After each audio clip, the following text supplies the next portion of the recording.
Hi guys, Watch Fanatic here. Welcome to another episode. So this is a watch I recently purchased from eBay and quite an interesting one. So I've ripped it open. I've had a quick peek because I wasn't sure if this was the watch that I had ordered or not or something else. But apart from that, I haven't really looked at it.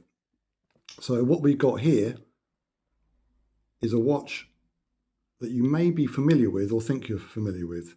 So when you hear Invicta, you probably think about this type of Invicta. So that's my Invicta Pro Diver, which I've had for a couple of years now. So most people think of Invicta as making kind of like Rolex homages and lots of other outlandish and interesting designs. Not many, not to my taste, but I quite like the Rolex style homage type watches. So I've got this Pro Diver and I have a Speedway as well. But this Invicta is the old Invicta brand before the Americans took them over and started producing these watches over in America. Invicta was a Swiss manufacturer of watches which actually predates Rolex. So this watch I found and purchased for the grand total of £9, but it was billed as not working. I think it might work for a second or something like that, but basically not working.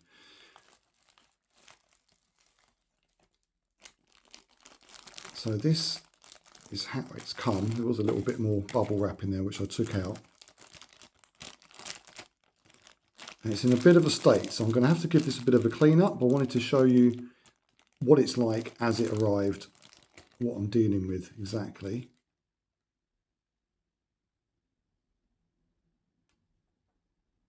Yeah, so this is, I think, like a 1960s men's 17 jewels Inca block, original Invicta, the Swiss manufacturer before the American brand took them over. Now it's in quite a grotty state. Got a very old leather strap on this, which is a bit green and grubby around the edges, kind of falling apart a little bit. You can see on the back plate there the Invicta logo with the 1837. So there you go. Invicta was established in 1837 in Switzerland. So these older Invictas are pretty good quality. I have a watch which I've had for a while. This was my first one. So that's like a 1950s. Like a bullseye style. It's running a bit fast, but I cleaned that one up and it's not too bad. Very interesting. And it's got a beautiful movement in it. Come on, zoom back in.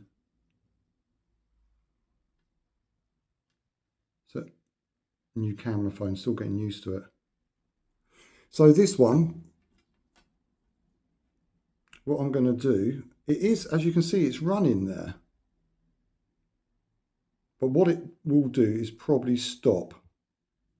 Although we're on a very warm day today, so it may carry on running. But before, when I glanced at it before, it was kind of running and then stopping. There's quite a bit of wear to the gold plating.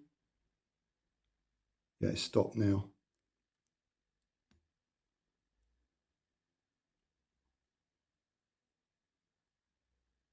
Hands are moving okay. If the date changes, I'll click out for the date.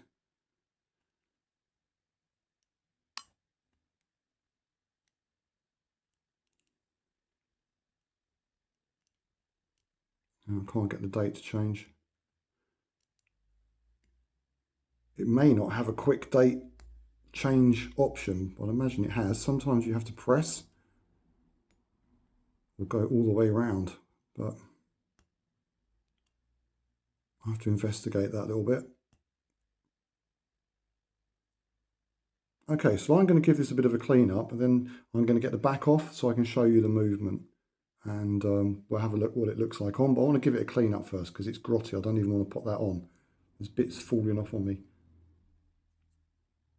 So this will be a second for you, but some time for me. Alright guys, I'm back. I've given it a good clean up. Unfortunately, this strap was too rotten. It basically fell apart when I was trying to clean it, so I've removed that.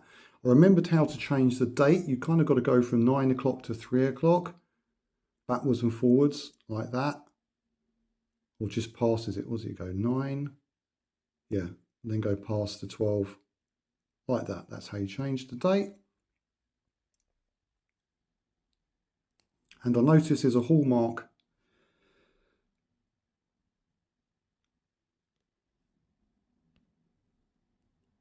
so I'm trying to zoom in too. Now it's gold plated because I can see lots of wear, so yeah, I think it's PLA plate. It's showing you the thickness of the gold plating on that hallmark. Now I've got a NATO style strap here, which I will get a couple of pins for, new pins. I had to break those pins off. They were just so stiff. I couldn't get them off. So let's have a look at the movement.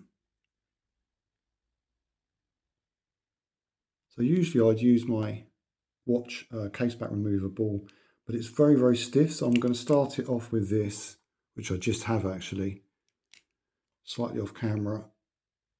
It's just moving. These are very good, but if it's extremely stiff, then you need a proper tool.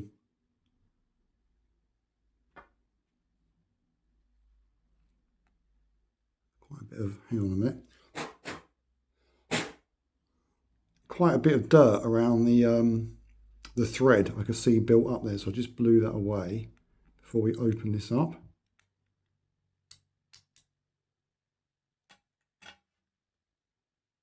As you can see, it's quite a smart looking movement. Really nice quality looking.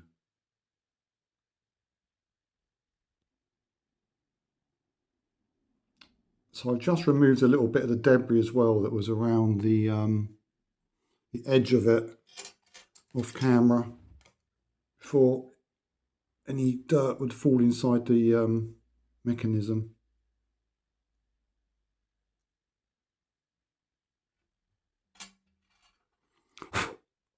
There's bits of rubbish everywhere.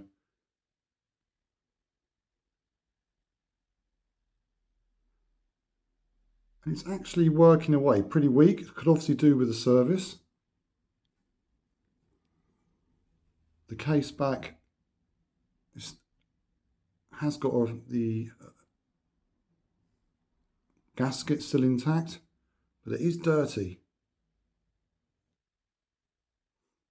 So I've just taken that away and given that a good clean as well, so we don't get any dirt and debris falling inside the movement.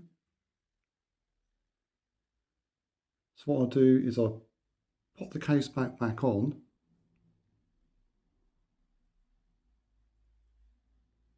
and I will put this NATO style strap on. Hopefully I've got some spring bars which fit. It's kind of ticking away, but it's a bit weak. Definitely needs a service.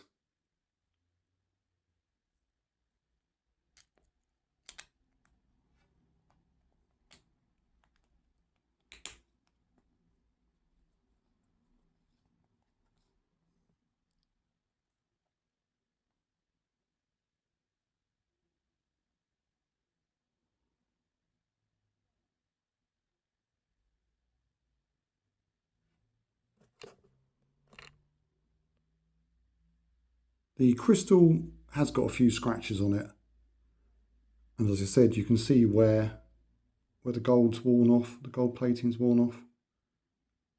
Apart from that, it's in quite nice condition. The dial's quite nice, it's just the crystal's a bit scratched.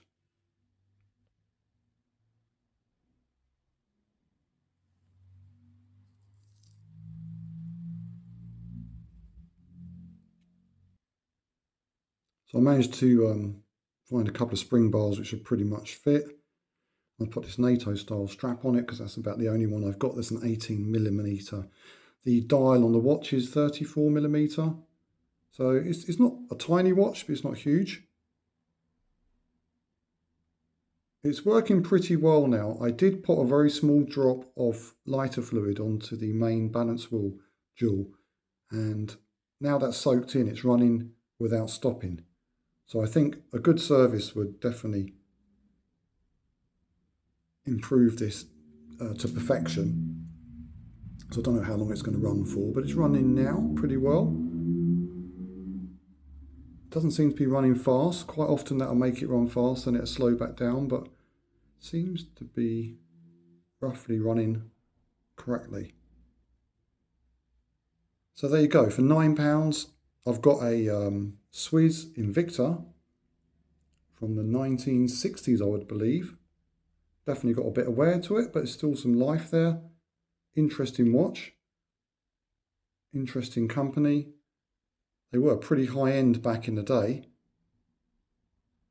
As you can see, the movement was, really good quality looking anyway. Anyway, please like and subscribe if you want to see more watch related content. I've got loads of videos on my channel. I've got vintage watches, I've got more modern watches like the Invictas and the Paganis. Thanks for watching, guys. Take care.